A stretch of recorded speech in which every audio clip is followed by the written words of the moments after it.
निकालेंगे।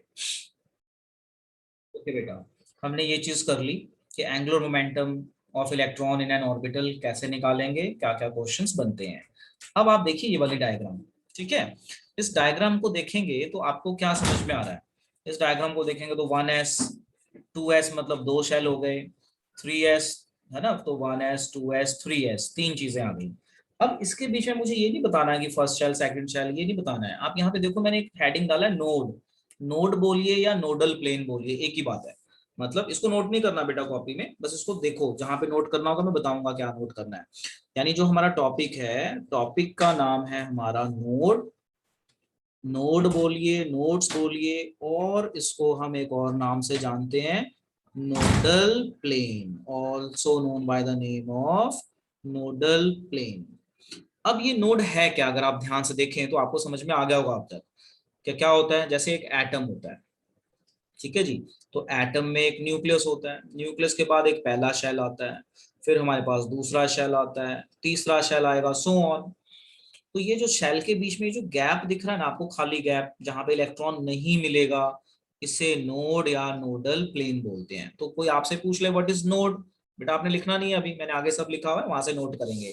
तो node nucleus के अराउंड वो जगह है जहां पे इलेक्ट्रॉन मिलने की प्रोबेबिलिटी 0 है, बिल्कुल भी इलेक्ट्रॉन नहीं मिलेगा। ठीक है, जैसे सीढ़ियां होती है ना, इसको ऐसे समझो, जैसे सीढ़ियां होती हैं, तो सीढ़ियों में स्टेप बने होते हैं, ये सीढ़ी है, सीढ़ियों में स्टेप बने होते हैं। अब मैं आपको बोलूं खड़े होने के लिए भी यहाँ पे खड़े हो जाओ, तो यहाँ पे आप खड़े हो ही नहीं सकते क्योंकि ये कोई है ही नहीं कुछ। आप इस स्टेप पे खड़े हो सकते हो, यहाँ पे खड़े हो सकते हो, मैं बोलूं इसके बीच में खड़े हो जाओ, इट इज नॉट पॉसिबल। ठीक है ना।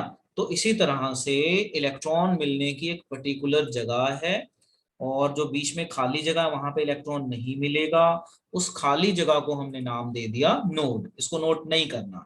ये मैंने आपको इमेज दिखाई है, अब आगे एक और इमेज देखते हैं।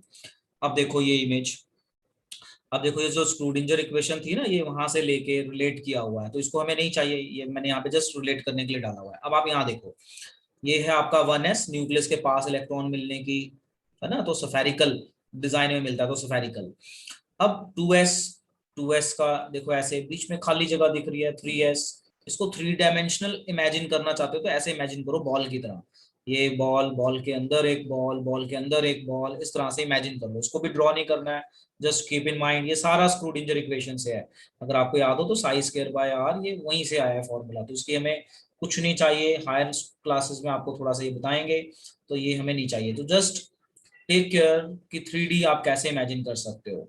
अब आगे आ जाओ, अब ये चीज आपको नोट करनी है। तो टॉपिक था हमारा नोड, तो मैंने शेल बनाए, शेल के बीच में जो गैप है इसे नोड या नोडल प्लेन कहते हैं। कोई आपसे पूछ ले पे डिफाइन नोड, तो it is that region where probability of finding electron is 0। तो आपसे कोई पूछ ले कि what is node, node is that region where the finding of electron probability is 0। अब इसके कुछ फॉर्मूले हैं in general. Total number of nodes पूछ ले कोई, भाई टोटल नंबर ऑफ नोड्स बताओ, तो n-1 कर देना जो भी दिया होगा। जैसे मान लो पूछा 3s में नोड्स बताइए, तो 3s में n-1 फॉर्मूला लगाइए, नोड्स बता दीजिए। अब कहीं पूछा एंगुलर नोड बताओ, इस तरह से मेंशन करेंगे, एंगुलर नोड बताओ, रेडियल नोड बताओ, इस तरह से अलग अलग तरह से क्वेश्चन करके पूछ सकते हैं। तो बस आप ये फॉर्मूला लगाएंगे और सॉल्व करके उनको आप नंबर ऑफ नोड्स बता देंगे। चलिए इसको नोट करना, और पिछली कोई डायग्राम नहीं ड्रॉ कर देता हूँ। देखिए मैं एक दो क्वेश्चन डिस्कस कर देता हूँ। जैसे क्वेश्चन आ गया, tell tell about number of nodes for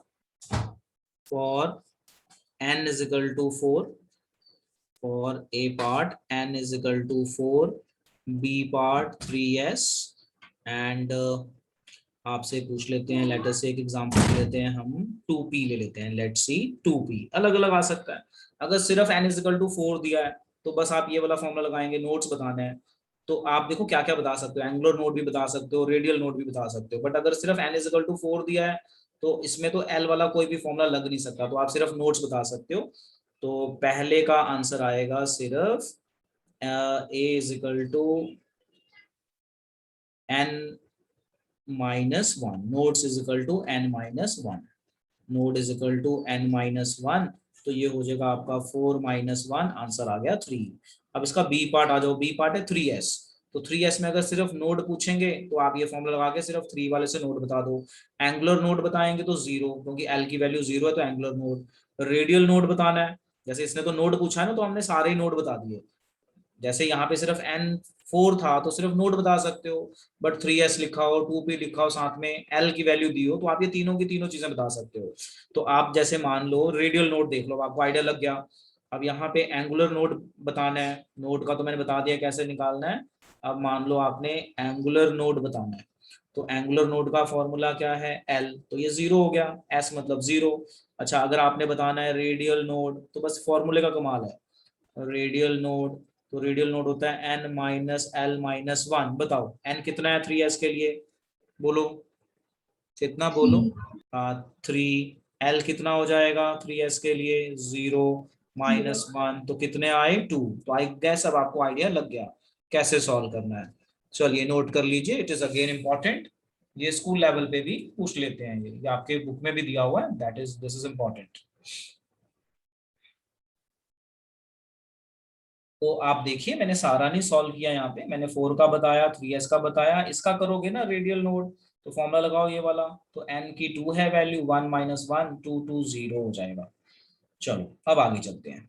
अब ये बड़ा इंपॉर्टेंट टॉपिक है, ये बहुत ही इंपॉर्टेंट है। टॉपिक का नाम है स्क्रीनिंग इफेक्ट और शील्डिंग इफेक्ट। तो जस्ट अ डेफिनेशन, ये वर्ड आपको मिलेगा कि स्क्रीनिंग इफेक्ट क्या होता है, शील्डिंग इफेक्ट क्या होता है। अब मेरा कर्सर देखना और डायग्राम देखना। देखो ये न्यूक्लियस है और ये शेल है, ठीक है। अब जो ये न्यूक्लियस है, ये इलेक्ट्रॉन को अट्रैक्ट करता है अपनी तरफ। डेफिनेशन देखो क्या कहती है, in multi electron atom, multi electron मतलब जिसमें एक से ज्यादा शेल हो। इनर इलेक्ट्रॉन, अंदर वाले जो इलेक्ट्रॉन है, शील्ड न्यूक्लियर चार्ज, शील्ड का मतलब होता है रोकना, और न्यूक्लियर चार्ज का मतलब होता है न्यूक्लियस की अट्रैक्शन को रोकना, to reach last shell electron called screening effect. मतलब आप इसको ऐसे समझो, जैसे मान लो, ध्यान से समझना जो मैं समझाने की कोशिश कर रहा हूँ। मान लो ये टीचर है, ये पहली रो है स्टूडेंट्स की जहाँ पे स्टूडेंट्स बैठे हैं, ये दूसरी रो है जहाँ पे स्टूडेंट बैठे हैं, ये तीसरी रो है जहाँ पे स्टूडेंट बैठे हैं। जब टीचर बोलेगा, मतलब बोलने को मान लो अट्रैक्शन, तो इन बच्चों को सबसे साफ सुनेगा। जो थोड़े दूर बैठे हैं उनको थोड़ा कम क्लैरिटी आएगी, जो थोड़े और दूर बैठे हैं उनको साउंड हो सकता है साफ ना सुने। तो क्या है कि जो ये अंदर वाले स्टूडेंट है ना, इंटरनल, ये फर्स्ट बेंच वाले या सेकंड बेंच वाले, ये साउंड को रोक रहे हैं, लास्ट शैल तक नहीं जाने दे रहे।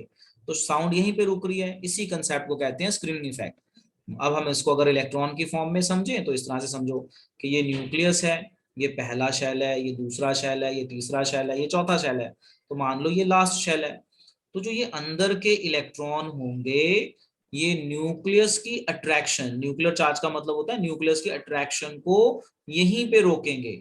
यहाँ पे रोकने के कारण, यहाँ पे भी रोकेंगे, यहाँ पे रोकने के कारण लास्ट शेल तक जाना पॉसिबल नहीं है, या लेस फोर्स जाएगी, लास्ट शेल तक लेस फोर्स जाएगी, लेस अट्रैक्शन जाएगी। इसी कंसेप्ट को हम कहते हैं स्क्रीनिंग इफेक्ट। अब डेफिनेशन पढ़ के देखिए, समझ में आ जाएगा क्या है डेफिनेशन, देखिए पढ़ के। इन मल्टी इलेक्ट्रॉन एटम, मतलब जिसमें एक से ज्यादा शेल हो उसको, क्योंकि इलेक्ट्रॉन ज्यादा हो जाएंगे, multi electron atom. Inner electrons, inner electrons मतलब अंदर वाले इलेक्ट्रॉन, शील्ड, शील्ड मतलब रोकना, न्यूक्लियर चार्ज, न्यूक्लियर चार्ज का मतलब न्यूक्लियस की अट्रैक्शन, न्यूक्लियस ने अट्रैक्ट करना है, nuclear charge to reach last shell electron, ये ई नेगेटिव कि लास्ट शेल तक पहुंचने ना देना या कम पहुंचना, कॉल्ड स्क्रीनिंग इफेक्ट। चलिए नोट कर लीजिए, जस्ट अ सिंपल डेफिनेशन। ये लो जी, अब आता है हमारा topic difference between orbit and orbital.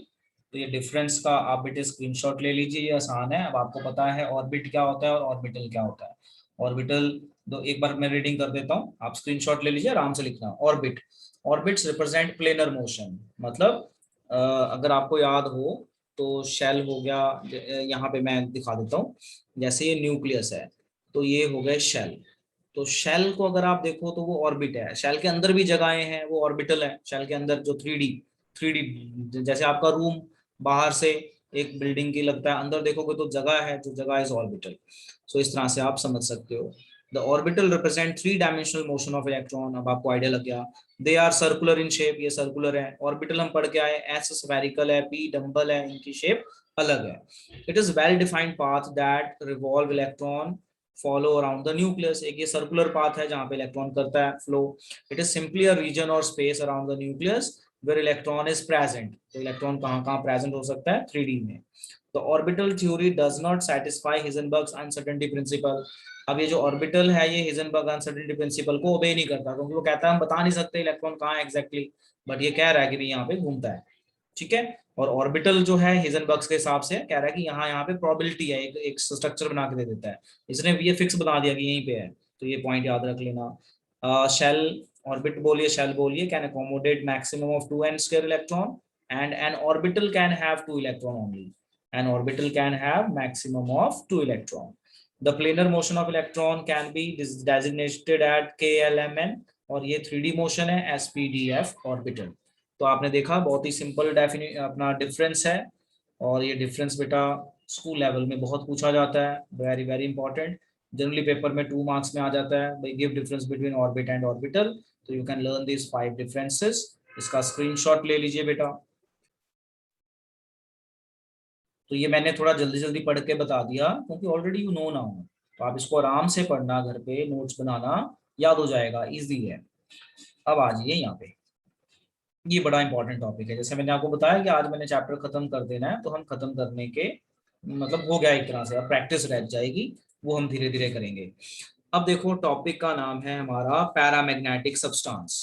तो पैरामैग्नेटिक क्या होता है? Substances having unpaired number of electron. समझो ध्यान से, paramagnetic substances having unpaired number of electron. तो मैंने लिखा नाइट्रोजन 7, 1s2, 2s2, 3p3। तो जब मैंने 3p अपना 2p3, जब मैंने ये p में देखा तो ये 3 इलेक्ट्रॉन है, तो मैंने इसको ड्रॉ किया, लास्ट वाले को ड्रॉ करना है क्योंकि लास्ट इलेक्ट्रॉन को देखना होता है। अब आप देखो एक ऑर्बिटल में 2 इलेक्ट्रॉन हो सकते हैं, तो मैंने एक एक ही डाले हैं ना। अब ये पेयर्ड है या अनपेयर्ड है, देख के बताओ, बताओ बेटा, ये पेयर्ड है, तो बस इसी को बोलेंगे पैरामैग्नेटिक, याद रखो। तो what is paramagnetic substances? Substances having unpaired number of electron, मतलब हम इलेक्ट्रॉनिक कॉन्फ़िगरेशन लिखेंगे, हम देखेंगे कि अनपेयर्ड है कि नहीं, अगर एक भी अनपेयर्ड है ना तो दे आर पैरामैग्नेटिक। तो इसी तरह से ऑक्सीजन का करके देखो, ऑक्सीजन का करोगे तो 2p4 आ जाएगा, तो 2p4 का मतलब 2 अनपेयर्ड इलेक्ट्रॉन, जैसे यहाँ पे 3 अनपेयर्ड है वहां पे 2 हो जाएंगे, करके देखना। अब आ जाओ यहाँ पे डायामैग्नेटिक सब्सटेंसेस। तो डायामैग्नेटिक सब्सटेंस क्या होता है, आप देखिए क्या होता है डायामैग्नेटिक सब्सटेंस। डायामैग्नेटिक सब्सटेंस होता है जिसमें ऑर्बिटल में पेयर्ड इलेक्ट्रॉन हो। तो देखो जैसे मैंने लिखा नियोन, तो 1s2, 2s2, 2p6, तो सब में पेयर्ड है, अनपेयर्ड है या सारे पेयर्ड है, देख के बताओ, बोलो बेटा। सारे पेयर्ड को कहते हैं डायामैग्नेटिक। अब यहाँ पे एक चीज याद रखनी है, क्या याद रखनी है, मैं नोट की फॉर्म में लिख रहा हूँ, very very important, very important. क्या है note, I am writing here note. देखा गया है कि अगर हम पैरामैग्नेटिक सब्सटेंसेस को मैग्नेटिक फील्ड में रखें तो they get attracted by magnetic field. Paramagnetic substances they get attracted by magnetic field, they get attracted by magnetic field। यानी पैरामैग्नेटिक सब्सटेंसेस वो होते हैं जो मैग्नेटिक फील्ड में डालोगे तो अट्रैक्शन फील करते हैं, ये इसके ऊपर कई बार क्वेश्चन पूछ सकते हैं। और यहाँ पे उल्टा डायमैग्नेटिक में देखा गया, they are not get attracted, they are not get attracted, they get repelled by the magnetic field. तो यहाँ पे भी मैं एक नोट डाल देता हूँ, जो डायमैग्नेटिक सब्सटेंसेस हैं दे show repulsion in magnetic field, they show repulsion in magnetic field. अब आपको मैग्नेटिक फील्ड का तो आइडिया है ही है, लो जी इसको नोट कर लो, वेरी वेरी इंपॉर्टेंट। तो आपसे कोई पूछे भाई पैरामैग्नेटिक क्या होता है, तो बताइए पैरामैग्नेटिक वो चीजें होती हैं जहां पे अनपेयर्ड इलेक्ट्रॉन हो, कॉन्फ़िगरेशन लिखे तो अनपेयर्ड हो, एक भी अनपेयर्ड हो पैरामैग्नेटिक है। डायमैग्नेटिक है जहां पे 2-2 इलेक्ट्रॉन हो सब में, यानी पेयर्ड नंबर ऑफ इलेक्ट्रॉन्स हो। और ध्यान रखने वाला ये देखा गया कि पैरामैग्नेटिक सब्सटेंस को अगर हम मैग्नेटिक फील्ड में रखें तो they get attracted, attraction feel करते हैं ये।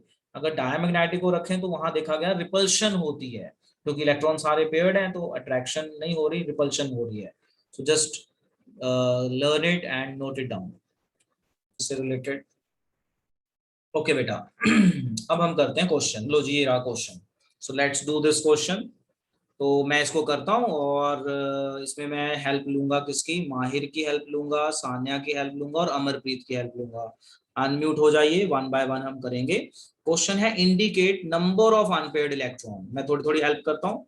चलो सबसे पहले हम ए पार्ट करते हैं, सोल्यूशन। ए पार्ट, ए पार्ट है आपका पी, फॉस्फोरस। क्या होता है बेटा एटॉमिक नंबर फॉस्फोरस का? 15। चलो माहिर इलेक्ट्रॉनिक कन्फिग्रेशन बोलो, देख के बोलो, जल्दी बोलो। 1s, 1s2, 1s2, 2s2, 2s2, 2p, 2p6, 2p6, 3s2, 3p कितना 3, इतना ही आएगा, चेक करो। हाँ जी। चलो अब मुझे इसमें चेक करो कितने अनपेड इलेक्ट्रॉन है, लास्ट वाला ऑर्बिटल ड्रॉ करो। पी में 3 होते हैं, तो 1 2 3 4 होगा तो पेयर करेंगे, तो कितने अनपेड इलेक्ट्रॉन आए यहाँ? यही पूछा 3। है ना, इंडिकेट, तो कितने इलेक्ट्रॉन है? तो अनपेयर्ड, अनपेयर्ड इलेक्ट्रॉन्स कितने? 3। समझ में आ 3। गया? चलो अब सिलिकॉन का हाँ कर। जी। अब अमरप्रीत आप हेल्प करो। सिलिकॉन का एटॉमिक नंबर होता है 14। चलो हेल्प करो, पहले कॉन्फ़िगरेशन लिखाओ, फिर देखते हैं कितने इलेक्ट्रॉन अनपेयर्ड हैं। बोलो बेटा। 1s2, हाँ, 1s2, 2s2, 2s2, आगे 2p, 2p6, 2p6 हो गया 10। 2 अपना फिर क्या आएगा, 2p के बाद 3s आता है, सीक्वेंस याद करो, 3s2, 3p2। ठीक है। 3p2, अब p में कितने ऑर्बिटल होते हैं बेटे? कितने? 3। तो 1 2, 2 ही इलेक्ट्रॉन है तो 2 दिखा दिए, ये खाली है। हाँ तो अनपेयर्ड इलेक्ट्रॉन कितने हुए? कितने हुए अनपेयर्ड इलेक्ट्रॉन, बोलिए। अनपेयर्ड इलेक्ट्रॉन कितने हुए बेटा? बोलो बेटा। अमर, इट इज 2। 2 हैं तो 2 ही हुए ना, ये 2 ही हैं तो 2 अनपेयर्ड। चलो अब हम हेल्प लेते हैं अमनजोत। अमनजोत आप बताओ, सिलिकॉन हो गया, क्रोमियम एक्सेप्शन इसको छोड़ देते हैं, इसको थोड़ी देर में करते हैं। आयरन का बता दो, पहले हम डी पार्ट कर लेते हैं। आयरन, आयरन होता है 26। चलो बोलो बेटा, कन्फिग्रेशन बोलो आयरन की। 1s2, sir 1s2, 2s2, 2s2, 2p6, 2p6, 3s2, 3s2, 3p6, 3p6, 4s2, total count 4s2, करो। 3d6। हाँ 3d6। अब लास्ट आया डी। अब मुझे बताओ बेटे, सर डी में 5, कितने ऑर्बिटल होते हैं? हाँ 5 ऑर्बिटल होते हैं। 5। पहले हम 5 ऑर्बिटल ड्रॉ करेंगे, 1 2 3 4 5। तो 1 2 3 4 5 और ये 6, हुंसूल लग गया। अब काउंट करो कितने अनपेयर्ड इलेक्ट्रॉन है? 4। Yes, so unpaired electrons are 4। अब हम बात कर लेते हैं क्रोमियम की। सो लो जी, अब मैं क्रोमियम की भी बात करने जा रहा हूँ, इसको रेड से करूंगा क्योंकि एक्सेप्शन है। तो मैंने अभी आपको एक्सेप्शन सिखाई नहीं है, बट मैंने बता दिया था क्या होगा, तो हम इसको थोड़ी देर में याद भी करेंगे। तो अभी हमारा सी पार्ट है क्रोमियम। क्रोमियम का एटॉमिक नंबर 24 और ये एक्सेप्शन होता है, याद रखना। तो कन्फिग्रेशन कुछ इस तरह से बनेगी, 1s2, 2s2, 2p6, 3s2, 3p6, 4s1, 3d5। ये लिखना है पेपर में, ये एक्चुअल है, दिस इज एक्चुअल, लर्न कर लो। नहीं तो होना क्या चाहिए था, 4s2 होना चाहिए था, 3d4 होना चाहिए था, जो ये एक्सपेक्टेड है, बट एक्चुअल में ये है। इसका रीजन मैं बताऊंगा, आज की क्लास में शायद ना बता पाऊँ, अगली क्लास में बताऊंगा। 1s2, 2s2, 2p6, 3s2, 3p6, 4s1, ये मैं हाईलाइट कर रहा हूँ, इसे याद रखिए, एक्सेप्शन। अब यहाँ पे मुझे बताइए कितने अनपेयर्ड इलेक्ट्रॉन है। अगर आप ध्यान से देखें तो 4s में एक ऑर्बिटल होता है, एक अनपेयर्ड इलेक्ट्रॉन। डी में 5 ऑर्बिटल होते हैं, तो 1 2 3 4 5। अब कितने इलेक्ट्रॉन है यहाँ पे? 1 2 3 4 5। काउंट करो कितने अनपेयर्ड हो गए। अब ये भी तो अनपेयर्ड ही है ना, इसमें 2 हो सकते हैं, एक ही है, इधर तक तो ठीक था। कितने हो गए बेटा अनपेयर्ड इलेक्ट्रॉन, बताइए, बताइए बेटा। अनपेयर्ड 6। इलेक्ट्रॉन्स, ये आ गया आपका 6, वेरी इंपॉर्टेंट। इसे नोट कर लीजिए, एक्सेप्शन है। और मैं इसको हाईलाइट कर दिया, और ये मैंने रेड से कर दिया। अब इसको मैं अपना हाईलाइट भी कर देता हूँ, white is not selecting, yes. तो ये मैंने हाईलाइट भी कर दिया, ये लो जी, क्योंकि ये एक्सेप्शन है, कीप इन माइंड। अब पेपर में जब ये क्वेश्चन आएगा ना, तो बच्चा पता क्या करता है, कॉमन मिस्टेक, 4s2, 3d4 भूल जाता है एक्सेप्शन है, और पेपर में एक्सेप्शन ही देते हैं। मैंने देखा है कि मोस्टली पेपर में एक्सेप्शंस ही दी जाती हैं। चलिए नोट कर लीजिए, चलो इसको नोट कर लो। अब यहाँ पे मेरा चैप्टर खत्म हो गया। अब मेरे पास 8 मिनट हैं, तो मैं वहां पे आपको वो डिस्क्राइब करूंगा कन्फिग्रेशन। बोलो बेटा, श्वेतिका समझ में आ गया डीजेनरेट ऑर्बिटल? Yes sir. तो बच्चों वाले एग्जांपल से समझ में आ गया कि दो बच्चे हैं Yes, sir. और पेरेंट्स ने दोनों को कुछ नहीं दिलाया तो कोई चक्कर नहीं है, एक को दिला दिया एक को नहीं दिलाया बहुत चक्कर है, तो डीजेनरेट नहीं है वो। So orbitals having same energy. Sanya समझ में आ गया बेटे? Yes, sir. ये डायग्राम नहीं बनानी है, सिर्फ ये डेफिनेशन लिख लेनी है। Orbitals with same energy called degenerate orbital. और ये बनाना चाहो तो बना भी सकते हो, कोई ज्यादा टाइम तो सर लगेगा। डायग्राम बना ले। हाँ बना लो, स्क्रीनशॉट ले लो। समझ में आ गया ना? मेन तो ये है, समझ में आना चाहिए। Yes, sir. चलिए जल्दी बना लीजिए। तो 8 मिनट हैं तो मैं कॉन्फ़िगरेशन डिस्कस कर पाऊंगा, तो जल्दी से कर लीजिए। सर हाँ बेटा, सर अगर p ऑर्बिटल में किसी एक ऑर्बिटल में एक इलेक्ट्रॉन है और बाकी दो में पेयर्ड है तो क्या हाँ। उनकी एनर्जी वेरी होगी? फिर वेरी हो जाएगी। हाँ जी, या तो सारे खाली हो या सब में एक एक इलेक्ट्रॉन हो। इसलिए तो मैंने बच्चे वाली एग्जांपल दी। अब मान लो पापा ने एक बच्चे को बड़ा गिफ्ट दिला दिया, एक को छोटा दिला दिया, तो एनर्जी सेम रहेगी या अनहैप्पी हो जाएगा? है ना? तो इसी तरह से गिफ्ट देते हुए पेरेंट्स देखते हैं भी दोनों बच्चों की गिफ्ट सेम हो। एक का छोटा बड़ा हो गया तो गड़बड़ हो जाएगी। कई बार तो टॉफी के लिए लड़ पड़ते हैं, भाई तेरे को टॉफी बड़ी मिल गई मुझे छोटी मिल गई, ऐसे भी हो जाता है। तो अगर एक जैसा सब कुछ है तो एनर्जी सेम है। अगर मान लो यहाँ पे इलेक्ट्रॉन है यहाँ पे नहीं है तो डीजनरेट सी खत्म। सब में एक एक इलेक्ट्रॉन है तो डीजनरेट, सब में नहीं है तो डीजनरेट, सब में दो दो हैं तो डीजनरेट, अगर बराबर नहीं है तो डीजनरेट नहीं है। डीजनरेट का मतलब सेम एनर्जी। बहुत अच्छा क्वेश्चन था बेटा। और सर अगर हो ही ना फिर? ये देखो ये एम्प्टी तो है, सारे एम्प्टी हैं तो भी डीजनरेट, सारे एम्प्टी हैं। Okay sir. सो अच्छा क्वेश्चन था Shwetika, it was a good question. तो समझ आ गया? चलूं आगे। माहिर बेटे समझ में आ गया? तो कमल बेटा समझ में आ गया? अब आप लोगों ने अच्छे से याद कर लेना है सारा कुछ, ठीक है, और प्रैक्टिस करनी है।